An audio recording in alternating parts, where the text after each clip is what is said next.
Jadi kalau ada huruf ya ada tanda sukun. Sebelum ya sukun ini ada huruf fa, termasuk salah satu huruf ini ada tanda baca tanwin bertemu dia dengan huruf mim. Tadi kan sudah kami ingatkan tuh di awal.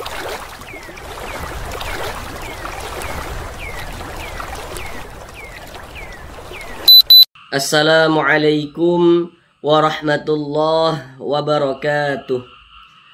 Apakah Bapak dan Ibu, saudara semuanya masih belum lancar dalam membaca Al-Quran, masih terbata-bata dalam membaca Al-Quran, kemudian juga belum memahami ilmu tajwid? Mari belajar mengaji Al-Quran bersama kami. Akan kami jelaskan tajwidnya dengan pelan-pelan. Semoga dengan penjelasan tajwidnya yang pelan-pelan, semoga Bapak dan Ibu saudara semuanya dapat langsung dengan mudah memahami ilmu tajwid Al-Quran, kemudian bisa mempraktekannya, sehingga yang belum lancar dalam membaca Al-Quran semoga bisa segera lancar di dalam membaca Al-Qurannya. Namun sebelum itu selalu kami sampaikan bahwasanya bagi Bapak dan Ibu saudara semuanya yang baru pertama kali mampir di channel ini, maka di sini kami katakan bahwasanya tidak harus mengikuti video-video pembelajaran kami dari awal, tidak harus. Ikuti saja video-video pembelajaran kami terbaru seperti itu. Kenapa ini kami sampaikan? Supaya Bapak dan Ibu saudara semuanya tidak merasa sudah ketinggalan dalam belajarnya, sehingga nanti khawatirnya malah tidak jadi belajar begitu. Maka di sini malahan kami sangat menyarankan ikuti saja video-video terbaru yang kami buat. Toh nantinya pembahasan yang ada di video-video lama akan kita temui juga di video-video terbaru seperti itu. Bahkan di video-video terbaru, untuk dari segi media gambarnya, kemudian juga penjelasannya sudah kami revisi, sudah kami lebih sederhanakan, karena di sini kami terus berupaya, terus berinovasi agar pembelajaran yang kami buat ini bisa betul-betul efektif dan bisa betul-betul membantu Bapak dan Ibu saudara semuanya dalam belajar mengaji Al-Quran dan juga belajar tajwidnya. Namun sebelum itu kami doakan terlebih dahulu semoga Bapak dan Ibu saudara semuanya senantiasa diberikan kesehatan oleh Allah Subhanahu wa taala. Kalau mungkin ada yang sakit, semoga Allah Subhanahu wa taala segera sembuhkan penyakitnya.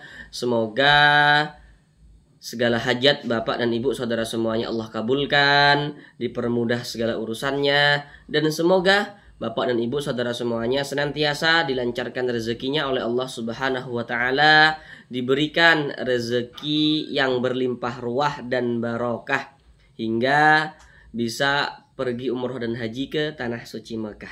Amin, amin ya rabbal alamin. Baiklah, mari kita mulai belajar mengaji Al-Qur'annya. Kita kali ini akan belajar mengaji Al-Quran dengan penjelasan tajwidnya yang pelan-pelan, yakni masuk kepada surah Al-Baqarah ayat 265. Namun pada surah Al-Baqarah ayat 265 ini akan kita bagi menjadi beberapa bagian juga ya. Akan kita bagi menjadi 2 bagian supaya durasi videonya tidak terlalu lama sehingga pembelajarannya bisa lebih efektif. Karena di sini kami berusaha menjelaskannya itu dengan pelan-pelan. Intinya itu kami berusaha semaksimal mungkin supaya pembelajaran kami ini bisa langsung dapat dipahami dengan mudah oleh Bapak dan Ibu saudara semuanya yang belajar di channel ini seperti itu. Sekarang ini kita masuk pada bagian yang pertama. Bagian yang pertama daripada surah Al-Baqarah ayat 265 ini. Pada bagian yang pertama atau bagian yang ke-1 ini kita akan belajar dari sini. Dari sini sampai sini.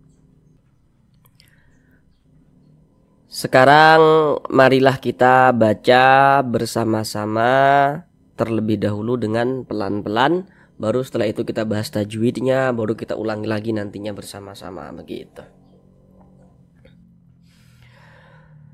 A'udzu billahi minasy syaithanir rajim.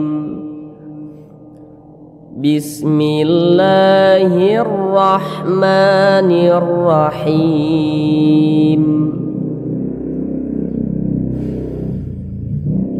Wa mathalul ladzina yunfiquna amwalahum ibtigha'a mardatillahi wa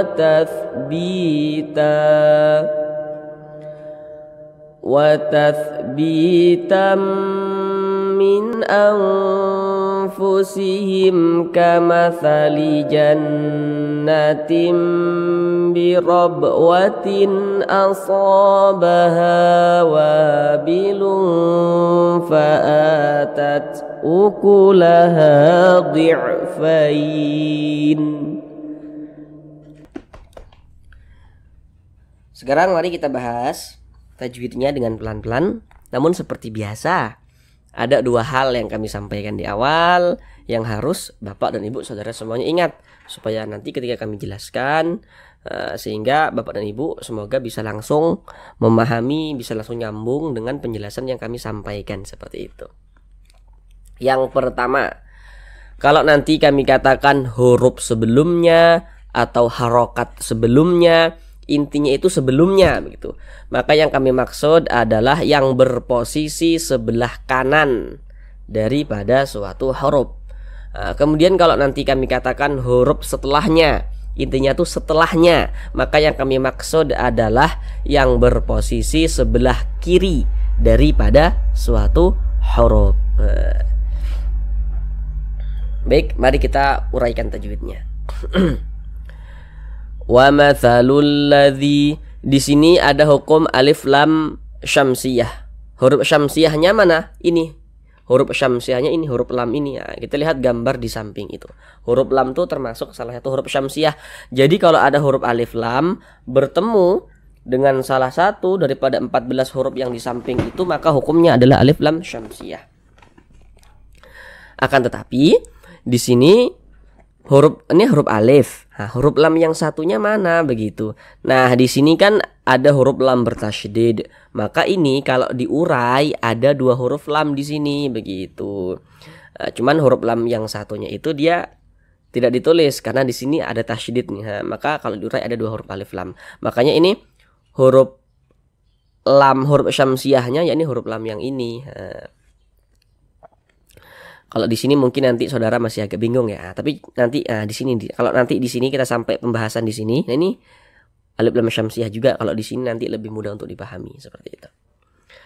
Wa mathalul ladzi, dzi dibaca panjang. Sekarang perhatikan gambar di samping. Nah, perhatikan di situ ada rumus mad tabi'i, ada rumus 1, rumus 2, rumus 3. Perhatikan rumus 1 yang warna hitam. Kalau kita membaca Al-Quran apabila berjumpa dengan huruf ya sukun, ini huruf ya, ini tanda sukun. Nah, huruf sukun itu kadang disebut juga dengan huruf mati. Jadi kalau dulu saudara pernah belajar dengan guru ngajinya, kemudian guru ngajinya bilang ini huruf mati, ya itu huruf sukun tuh maksudnya, seperti itu.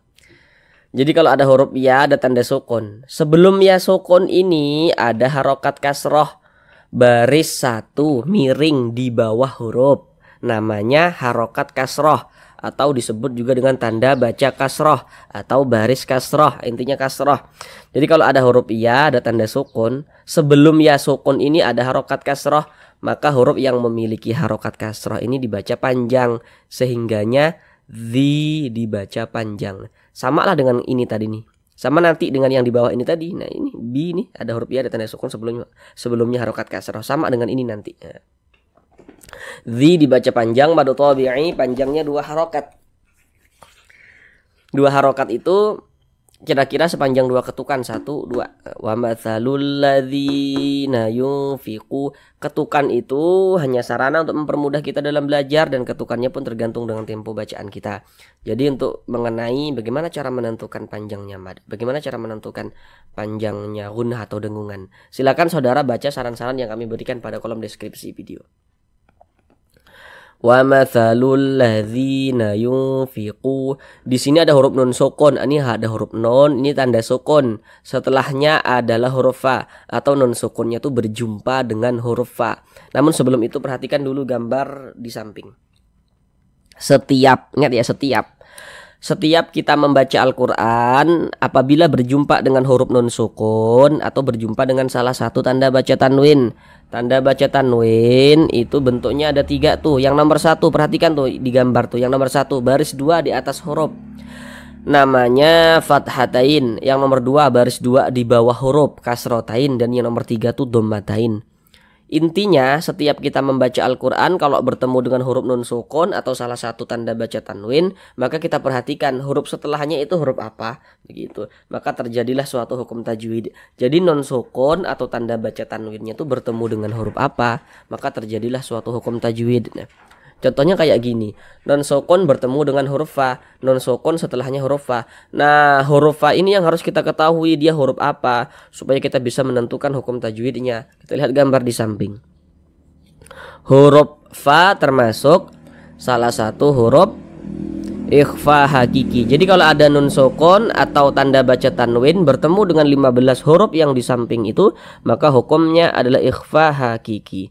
Akan tetapi huruf fa dia masuk kepada ikhfa hakiki awsat. Nah, kenapa dikatakan awsat? Karena makhrajul huruf nun dengan huruf fa ini dia di tengah-tengah, tidak terlalu jauh, tidak terlalu dekat, nah, tapi di tengah-tengah, maka dikatakan awsat.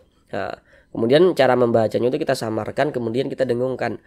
Bunyi nunnya tuh kita samarkan, kita baca samar. Jangan dibaca yun, n-nya tuh jangan dibaca n sempurna, jangan dibaca yun, jangan, tapi disamarkan yung seperti itu. Kemudian kita dengungkan, jadi suara itu kita tahan, kita panjangkan sejenak. Yunfiqu, seperti itu. Kemudian ku dibaca panjang. Sekarang perhatikan rumus mad tabi'i yang terletak pada kotak rumus 2. Perhatikan rumus 2 yang warna hitam. Kalau kita membaca Al-Quran apabila berjumpa dengan huruf waw sukun, ini ada huruf waw, ada tanda sukun. Sebelum waw sukun ada harokat dhammah. Ini namanya harokat dhammah atau tanda baca dhammah. Ada huruf waw, ada tanda sukun. Sebelumnya ada harokat dhammah atau tanda baca dhammah. Maka huruf yang memiliki harokat dhammah ini dibaca panjang. Sehingganya ku dibaca panjang. Mad tabi'i panjang 2 harokat. Nah, maka yang rumus 2 yang warna hitam itu secara singkatnya huruf waw sukun pasangannya adalah harokat dhammah. Huruf waw sukun pasangannya adalah harokat dhammah atau tanda baca dhammah. Nah, seperti itu. Jadi kalau membaca Al-Quran kita lihat, kita perhatikan ada huruf waw, ada tanda sukun, sebelumnya ada harokat dhammah. Nah, huruf yang memiliki harokat dhammah ini dibaca panjang, sehingganya ku dibaca panjang. Mad tabi'i panjang 2 harokat. Yunfiquna amwa. Di sini ada huruf mem sukun. Ini huruf mem tanda sukun tuh seperti ini. Perhatikan gambar di samping itu. Hukum mem sukun itu ada 3. Nah, sekarang perhatikan yang di kotak nomor 3. Di situ ada bacaannya izhar syafawi. Jadi kalau ada huruf mem sukun, ya, huruf mem sukun tidak bertemu dengan huruf ba, tidak bertemu dengan huruf mim, maka hukumnya adalah izhar syafawi. Ini mim sukun nih, bertemu dia dengan huruf waw, mim sukun setelahnya huruf waw. Di sininya nih bukan huruf ba, bukan huruf mim, maka semua hukumnya namanya izhar syafawi. Jadi kalau ada mim sukun bertemu dengan huruf ta, dengan huruf ro, dengan huruf dal dan lain sebagainya, maka semuanya itu hukumnya adalah izhar syafawi. Terkecuali kalau ada mim sukun bertemu dengan huruf ba yang di kotak nomor 1 tuh, ikhfa syafawi. Kotak nomor 2 tuh, kotak nomor 2 mim sukun bertemu dengan huruf mim, itu mimi. Tapi selain daripada mim dan ba, semua hukumnya namanya izhar syafawi. Ini mim sukun bertemu dengan huruf waw, bukan huruf ba, bukan huruf mim, tapi huruf waw, maka hukumnya izhar syafawi. Maka kita baca jelas, tak berdengung, baca pendek saja. Wa, seperti itu. Wa dibaca panjang. Sekarang perhatikan rumus 3 yang warna hitam. Rumus 3 warna hitam tuh perhatikan. Kalau kita membaca Al-Quran apabila berjumpa dengan huruf alif, ini huruf alif. Sebelum huruf alif ada harokat fathah. Ini huruf alif, sebelum huruf alif ada harokat fathah. Ini baris satu di atas huruf namanya harokat fathah atau tanda baca fathah. Ada alif, sebelumnya ada harokat fathah, maka huruf yang memiliki harokat fathah ini dibaca panjang, sehingganya wa dibaca panjang. Mad tabi'i panjang 2 harokat. Wa dibaca panjang. Ini penjelasannya sama dengan do, ini juga sama nih. Ada alif sebelumnya fathah, sama dengan so, ada alif sebelumnya fathah sehingga so dibaca panjang. Sama dengan ini juga ha, ada alif sebelumnya fathah sehingga ha dibaca panjang. Sama juga dengan ini nih. Ada alif sebelumnya fathah, sama ha dibaca panjang juga begitu. Jadi rumus 1, rumus 2, rumus 3 sudah kita bahas semuanya. Nah, insya Allah saudara sudah bisa mengerti dan bisa menganalisis, bisa memahaminya sudah. Nah, tadi ini zi dibaca panjang, letaknya di rumus 1 yang warna hitam. Ku dibaca panjang, letaknya di rumus 2 yang warna hitam. Wa dibaca panjang, letaknya penjelasannya itu terletak pada rumus 3 yang warna hitam. Insya Allah di sini saudara sudah bisa memahami bacaan panjangnya begitu. Amwalahum btigha. Di sini ada huruf ba, dia sukun. Perhatikan gambar di samping. Huruf qalqalah ada 5, salah satunya adalah huruf ba. Jadi kalau huruf-huruf tersebut sukun, pantulkan bacanya. Lahu mub mantul seperti itu, dan ini termasuk kepada qalqalah sugoro, qalqalah kecil, karena dia berada di tengah kalimat, atau dapat kita pahami dia itu berada di tengah bacaan seperti itu lebih mudah cara memahaminya. Jadi ini kan di tengah bacaan kita. Beda halnya kalau kita membaca Al-Quran kemudian kita berwakaf, kita berhenti tepat di huruf qalqalah, maka itu qalqalah kubro. Sedangkan ini kan kita tidak berhenti di huruf ba, dia berada di tengah bacaan kita, maka ini dinamakan dengan qalqalah sugro, qalqalah kecil. Lahu mubtigha, gha dibaca panjang. Ini namanya adalah mad wajib muttasil. Namun sebelum itu perhatikan dulu rumus mad tabi'i yang terletak pada kotak rumus 3. Perhatikan lagi rumus 3 yang warna hitam. Kalau kita membaca Al-Quran berjumpa dengan alif, ini alif yang disambung dengan huruf gha nih, huruf alif yang disambung dengan huruf ghain. Jadi kalau ada huruf alif sebelumnya ada harokat fathah, sama dengan ini penjelasannya. Ada tapi ini alifnya dia disambung, ada alif sebelumnya ada harokat fathah, maka huruf yang memiliki harokat fathah ini dibaca panjang, sehingganya gha dibaca panjang. Pada awalnya mad tabi'i namanya pada awalnya. Kemudian kenapa kok bisa berubah nama menjadi mad wajib mutasil? Karena mad tabi'inya berjumpa dengan ini, dengan huruf hamzah tapi dalam satu kata. Nah, dia bersambung dalam satu kata, terkumpul dalam satu kata. Maka yang awalnya mad tabi'i berubah nama menjadi mad wajib muttasil.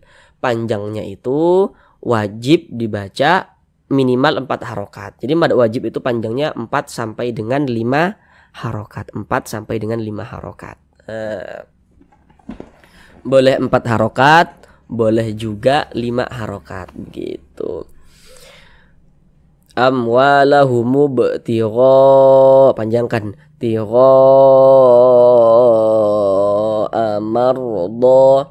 Di sini ada huruf ra sukun, sebelumnya harokat fathah.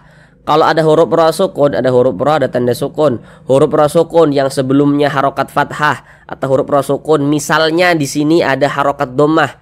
Tapi di sini kan yang kita temui harokat fathah, tapi dia juga bisa harokat dhammah. Maka huruf ra-nya dibaca tebal, baca tafkhim, sehingga pangkal lisan kita naik terangkat ke atas ketika kita mengucapkannya. Tebalkan huruf ra-nya. Do dibaca panjang. Penjelasannya sama dengan ini. Karena ini kan alifnya dia disambung ya, maka kita tampilkan lagi, coba gambarnya kita tampilkan lagi. Perhatikan lagi rumus 3 yang warna hitam. Kalau kita membaca Al-Quran apabila berjumpa dengan alif, Sebelum alif ada harokat fathah, maka huruf yang memiliki harokat fathah dibaca panjang. Seperti rumus 3 yang warna hitam. Kalau masih bingung, kita kasih garis seperti ini. Nah, seperti ini. Ini alif, ada harokat fathah. Jadi alif itu pasangannya harokat fathah. Jadi kalau ada alif sebelumnya ada harokat fathah, maka huruf yang memiliki harokat fathah ini dibaca panjang. Do dibaca panjang. Ini penjelasannya sama dengan wa ini tadi. Sama dengan wa ini tadi. Cuman bedanya kalau ini tadi alifnya kan dia nggak ada disambung nih, nggak bisa disambung kan karena di sini huruf waw. Sedangkan ini huruf alifnya itu dia disambung begitu. Intinya itu bukan sambung menyambungnya yang penting, tapi intinya itu kalau ada alif sebelumnya harokat fathah begitu, ada alif sebelumnya ada harokat fathah, maka huruf yang memiliki harokat fathah dibaca panjang, sehingganya do dibaca panjang. Madu tabi'i panjang 2 harokat. Mardotillah, di sini ada lafaz Allah. Kalau kita ini sering nih yang salah di sini, orang membaca yang tidak paham tajwid sering banget salah di sini. Kalau kita membaca Al-Qur'an berjumpa dengan lafaz Allah, sebelum lafaz Allah ada harokat kasroh. Ada lafaz Allah, sebelum lafaz Allah ini ada harokat kasroh nih, ada tanda baca kasroh nih, baris 1 di bawah huruf. Ada lafaz Allah sebelumnya ada harokat kasroh, maka lafaz Allahnya tuh dibaca tipis, dibaca tarkik. Huruf lam yang di tengah nih, huruf lam yang terdapat pada lafaz Allah nih, huruf lam jalalah, ini dibaca tipis, dibaca tarkik, kita baca tillah. Jangan dibaca tilloh, jangan, tapi ditipiskan tillah, seperti itu. Ingat ya, ada lafaz Allah sebelumnya harokat kasroh, maka lafaz Allahnya dibaca tipis. Kemudian di sini ada huruf alif lam, bertemu dia dengan huruf lam. Ini sama hukumnya dengan yang di atas ini tadi, cuman bedanya kalau ini huruf lam yang satunya itu tidak ditulis karena di sini ini ada huruf lam yang bertasydidnya nih. Tapi kalau di sini huruf lam yang ininya ditulis begitu. Sehingga kalau ini dia lebih mudah dipahami. Perhatikan gambar di samping. Kalau ada huruf alif lam bertemu dengan salah satu daripada 14 huruf yang di samping itu, maka hukumnya adalah alif lam syamsiyah. Sehingga cara membaca huruf lam yang ini huruf alif, ini huruf lam. Nah, huruf lam yang ini dibaca idgham. Makanya di sini kan huruf lamnya ini kan tidak ada tanda bacanya kan, Jadi cara membacanya tuh dari ti ini langsung masuk ke huruf lam yang ada tanda bacanya ini. Tillah, seperti itu. Makanya alif lam syamsiyah disebut juga dengan idgham syamsiyah.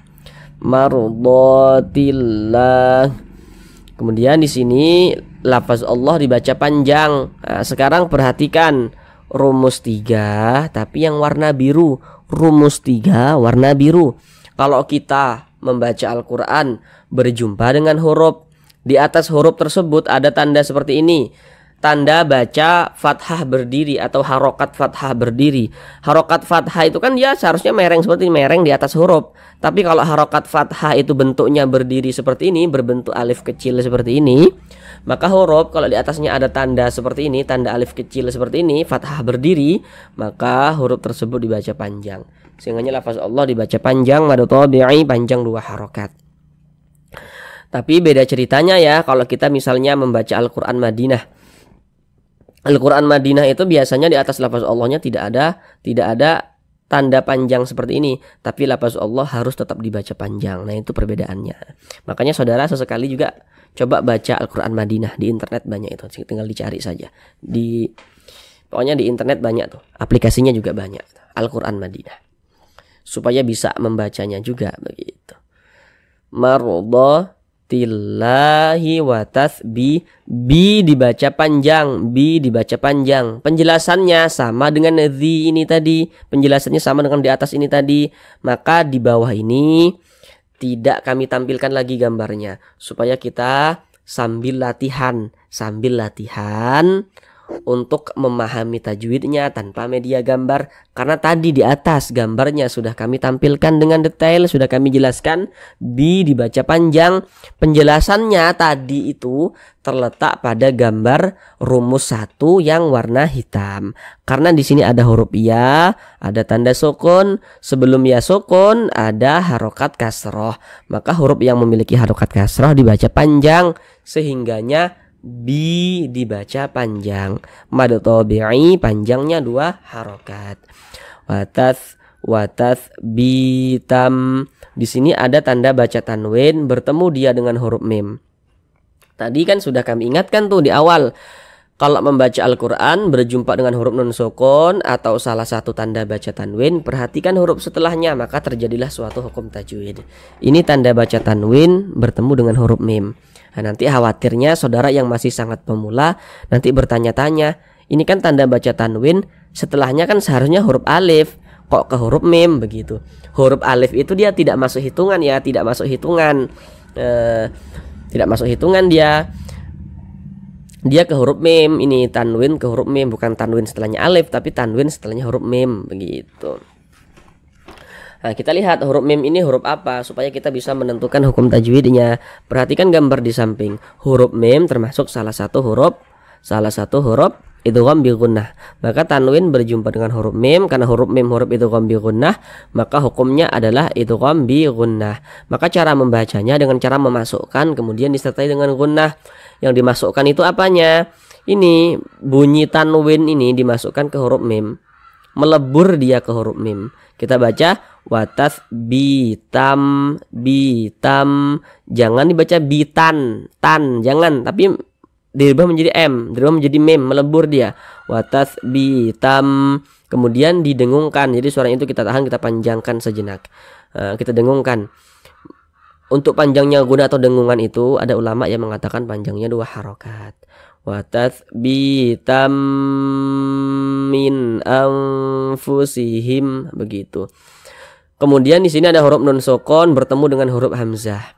Loh, kok ini huruf hamzah? Bagi yang belum tahu, kalau ada alif, ada tanda bacanya, ada harokatnya, maka itu adalah huruf hamzah. Ingat ya, ada huruf alif tapi memiliki harokat, memiliki tanda baca, memiliki baris, maka itu adalah huruf hamzah. Jadi huruf hamzah itu bisa ditulis dalam bentuk seperti ini, bisa juga ditulis dalam bentuk seperti ini. Ini huruf hamzah, ini ada alif, ada tanda bacanya huruf hamzah. Nah, ini huruf hamzah nih. Makanya ini nun sukun bertemu dia dengan huruf hamzah. Kita lihat huruf hamzah ini huruf apa. Nah, kita lihat di samping. Jadi kalau ada nun sukun atau salah satu tanda baca tanwin berjumpa dengan salah satu daripada 6 huruf yang di samping itu, hukumnya izhar halqi. Ini nun sukun bertemu dengan huruf hamzah. Huruf hamzah kan termasuk salah satu huruf izhar halqi, maka ini hukumnya izhar halqi. Maka dibaca jelas, tidak berdengung. Dibaca jelas, tidak berdengung. Apanya yang dibaca jelas? Huruf nunnya kita baca jelas. Bunyi nonnya kita baca jelas, bunyi dia n sempurna, min, n, min, baca sempurna, jangan disamar-samarkan, jangan, jelas. Min anfusihim, non sukun bertemu dengan huruf fa. Di atas ini tadi non sukun bertemu dengan huruf fa. Nah, tadi apa hukumnya? Ya, hukumnya adalah ikhfa hakiki awsat. Maka untuk gambarnya tidak kami tampilkan lagi di sini. Kita baca nun sukunnya kita baca samar dan disertai dengan dengungan. Min anfusihim begitu. Anfusihim.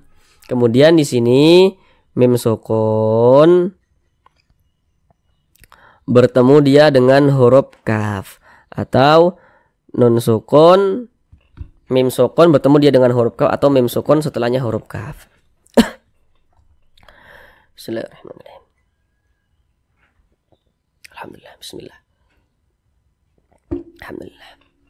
Mim sukun setelahnya huruf kaf atau mim sukun bertemu dengan huruf kaf. Harusnya ini saudara sudah bisa tahu nih apa hukum tajwidnya. Apa hukum tajwidnya? Iya, coba saudara tebak dulu dalam hati. Hukum tajwidnya adalah izhar syafawi. Karena di atas ini tadi sudah kami jelaskan kan? Sudah kami tampilkan di sini, sudah detail kami jelaskan. Kalau ada mim sukun tidak berjumpa dengan huruf mim, tidak berjumpa dengan huruf ba, maka hukumnya izhar syafawi. Ini mim sukun berjumpa dengan huruf kaf, tidak berjumpa dengan huruf ba, tidak berjumpa dengan huruf mim, tapi berjumpanya dengan huruf kaf, maka hukumnya izhar syafawi. Tadi untuk di atas gambarnya sudah kami tampilkan. Min anfusihim kamathali jannatim.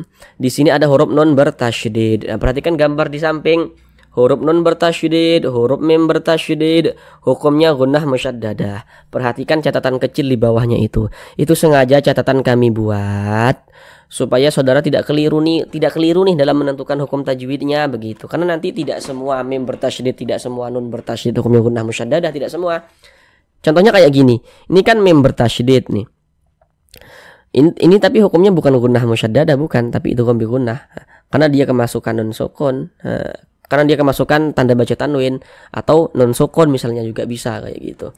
Makanya supaya tidak keliru kami buat catatan kecil di bawahnya itu. Jadi kalau ada huruf nun bertasydid, ada huruf mim bertasydid, kita perhatikan juga.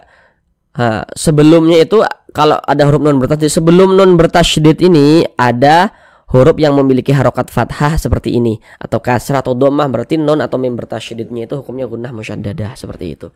Supaya tidak keliru. Cuma nanti kalau ada orang bertanya, apa hukumnya nun bertasydid, mim bertasydid, jawab saja hukumnya gunnah musyaddadah.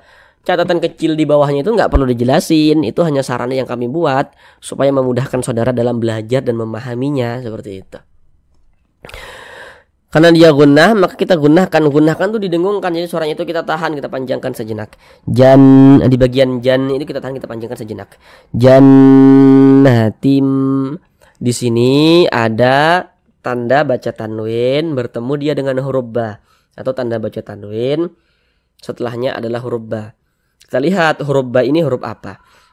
Perhatikan gambar di samping, huruf ba termasuk huruf iqlab. Huruf iqlab hanya ada satu, yakni ba. Maka tanwin berjumpa dengan huruf ba hukumnya iqlab. Nah, sehingga cara membacanya tuh dengan merubah menjadi mim nih. Nah, makanya di sini ada mim kecilnya nih. Nah, kita baca jannatim. Jangan dibaca jannatin, tin, jangan, tapi dirubah menjadi mim. Jannatim. Kemudian kita dengungkan, jadi suaranya itu kita tahan, kita panjangkan sejenak. Jannatim birob. Di sini ada huruf ra memiliki harokat fathah. Huruf ra memiliki tanda baca fathah. Huruf ra kalau memiliki tanda baca fathah seperti ini atau tanda baca dhammah, maka huruf ra juga dibaca tebal, dibaca tafkhim. Sehingga tebalkan huruf ra-nya. Birob. Di sini ada huruf ba dia sukun. Di atas ini tadi huruf ba dia sukun. Nah, hukumnya sama, yakni qalqalah. Nah, gambarnya tidak kami tampilkan lagi di sini karena di atas tadi sudah kami tampilkan. Ini huruf ba dia sukun, maka ini hukumnya adalah qalqalah. Karena huruf ba ini salah satu huruf yang memiliki sifat qalqalah, maka ini termasuk kepada qalqalah apa? Qalqalah sugro, qalqalah kecil. Kenapa dikatakan qalqalah sugro? Kenapa dikatakan qalqalah kecil? Tadi di atas sudah kami jelaskan dengan detail. Nah, kita pantulkan huruf ba-nya. Birob, watin, aso. Di sini tanwin berjumpa dengan huruf hamzah. Nah, tadi di atas di awal nih yang tadi sudah kami jelaskan kan. Kalau ada nun sukun atau tanwin, nah, kita perhatikan huruf setelahnya huruf apa, terjadilah hukum tajwid. Ini tanwin bertemu dengan huruf hamzah. Nah, kita lihat gambar di samping. Jadi kalau ada nun sukun atau salah satu tanda baca tanwin berjumpa dengan salah satu daripada 6 huruf yang di samping tersebut, hukumnya adalah izhar halqi. Huruf hamzah termasuk huruf izhar halqi, maka ini hukumnya izhar halqi. Sehingganya kita baca jelas dan tidak berdengung. Jadi dibaca pendek saja. Bi rob watin aso baha, so dibaca panjang, ha dibaca panjang. Kenapa begitu? Nah, pasti ini saudara seharusnya sudah tahu saudara. Ini letaknya tadi kalau di atas ya, itu di gambar rumus 3 yang warna hitam. Rumus 3 yang warna hitam. Karena di sini ada alif, sebelumnya ada harokat fathah, sehingga so dibaca panjang. Ha dibaca panjang karena di sini ada alif, sebelumnya ini ada harokat fathah, sehingga ha dibaca panjang. Wa dibaca panjang karena di sini ada alif, sebelumnya ada harokat fathah. Pokoknya kalau ada alif, sebelum alif ada baris satu di atas, nah maka huruf yang memiliki baris satu di atas nih harokat fathah dibaca panjang. Sehingga so mad tabi'i panjang 2 harokat, ha mad tabi'i panjang 2 harokat, wa mad tabi'i panjang 2 harokat. Sobaha wa bilum. Di sini tanwin berjumpa dengan huruf fa. Seharusnya ini saudara juga sudah bisa tahu apa hukum tajwidnya ini. Huruf fa ini huruf apa? Kita lihat lagi gambar di samping. Tanwin berjumpa dengan huruf fa. Huruf fa termasuk salah satu huruf ikhfa hakiki. Dan dia termasuk kepada ikhfa hakiki awsat. Maka kalau ada nun sukun, ada tanwin berjumpa dengan salah satu daripada 15 huruf yang di samping itu, hukumnya adalah ikhfa hakiki. Dan ini masuk kepada ikhfa hakiki awsat. Sehingga kita baca samar dan berdengung. Bunyi tanwinnya kita samarkan. Wabilum fa'atat lum. Kita tahan, kita panjangkan sejenak. Wabilum fa'atat. Nah, seperti itu. Kemudian a dibaca panjang. Tanda panjangnya mana? Tanda panjangnya mana? Ini. Ini sama dengan yang di atas ini tadi nih. Ini tanda panjang. Nah, ini tanda panjang juga nih. Ini tanda panjangnya nih. Fathah berdiri atau alif kecil, berbentuk alif kecil berdiri di atas huruf, sehingga a dibaca panjang. Tapi ini namanya adalah mad badal. Ini di atas mad tabi'i. Ini di bawah kok bisa mad badal dia, begitu. Jadi kalau ada huruf hamzah dibaca panjang dia, memiliki tanda panjang dia. Nah, maka diantaranya namanya adalah mad badal. Ini huruf hamzah dibaca panjang, huruf hamzah dibaca panjang, maka dia adalah mad badal. Mad badal, panjangnya 2 harokat. Nah, mad badal itu terjadi pada huruf hamzah yang dibaca panjang saja, pada huruf hamzah yang dibaca panjang saja. Nah, tidak pada huruf yang lain, begitu. Panjang 2 harokat. Fa'atat. Di sini ada huruf ta, dia sukun. Begini cara mengucapkannya. Tat, tat, begitu. Jadi ada nafas yang mengalir ketika kita mengucapkannya. Tapi dia seperti memercik saja. Tat, begitu. Karena huruf ta ini salah satu huruf yang memiliki sifat hamas. Fa'atat ukulaha. Ha dibaca panjang. Pasti saudara sudah tahu dan sudah paham ini kalau ha ini dibaca panjang. Karena apa? Karena di sini ada alif, sebelumnya ada harokat fathah, maka huruf yang memiliki harokat fathah ini dibaca panjang, sehingganya ha dibaca panjang karena di sini ada alif dan ha ini memiliki harokat fathah. Sama penjelasannya dengan yang ini ya. Mana lagi? Ini tadi sudah sama nih penjelasannya. Sehingganya ha dibaca panjang. Mad tabi'i panjang 2 harokat. Ukulaha di'fain.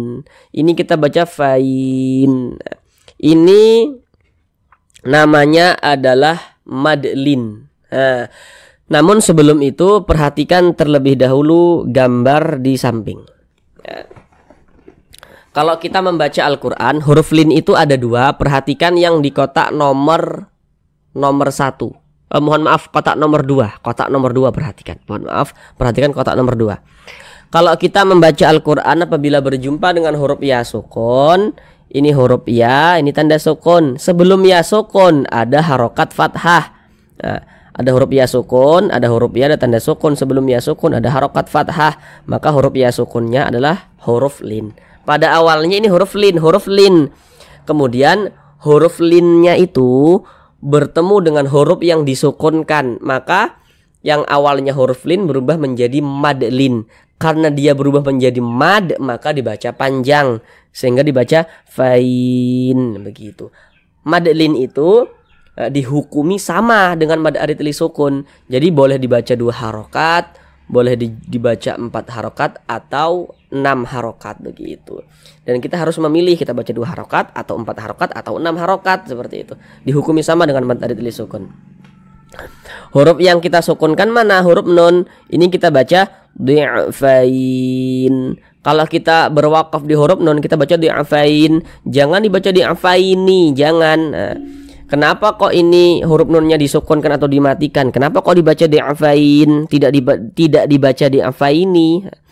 Jadi kalau kita membaca Al-Quran, kemudian kita berwakaf, berhenti kita tepat di huruf yang tidak dibaca panjang, maka hurufnya itu kita sukunkan, kita matikan. Ini kita berhenti di huruf nun tidak dibaca panjang. Karena kita berhenti di huruf yang tidak dibaca panjang, maka hurufnya kita sukunkan, hurufnya itu kita matikan, seperti itu. Sehingga dibaca di'afain. Nah, begitu. Kemudian di sini ada tanda wakaf jim. Ini namanya wakaf jaiz. Jadi maksudnya wakaf jaiz itu kita sebagai pembaca ya boleh diwasolkan, boleh juga diwakafkan. Jadi terserah kita nih mau berhenti di sini, monggo silahkan ya. Berhenti di sini, kita menjeda bacaan di sini untuk mengambil napas, silahkan. Tidak berhenti di sini, kita teruskan bacanya juga silahkan, begitu. Jadi terserah kita, boleh diwakafkan, boleh juga diwasolkan dia. Nah, sekarang mari kita baca bersama-sama sekali lagi dari awal. Bismillahirrahmanirrahim. Wa mathalul ladzina yunfiquna amwalahum ibtigha'a mardatillahi wa tathbitan min anfusihim kamathali jannatin birabwatin asabaha wabilun fa'atat ukulaha dhi'fain. Sekian pembelajaran kita pada kali ini. Semoga yang belum memahami ilmu tajwid bisa segera memahami ilmu tajwid, bisa mempraktekannya sehingga bisa segera lancar dalam membaca Al-Qur'annya. Terima kasih. Assalamualaikum warahmatullahi wabarakatuh.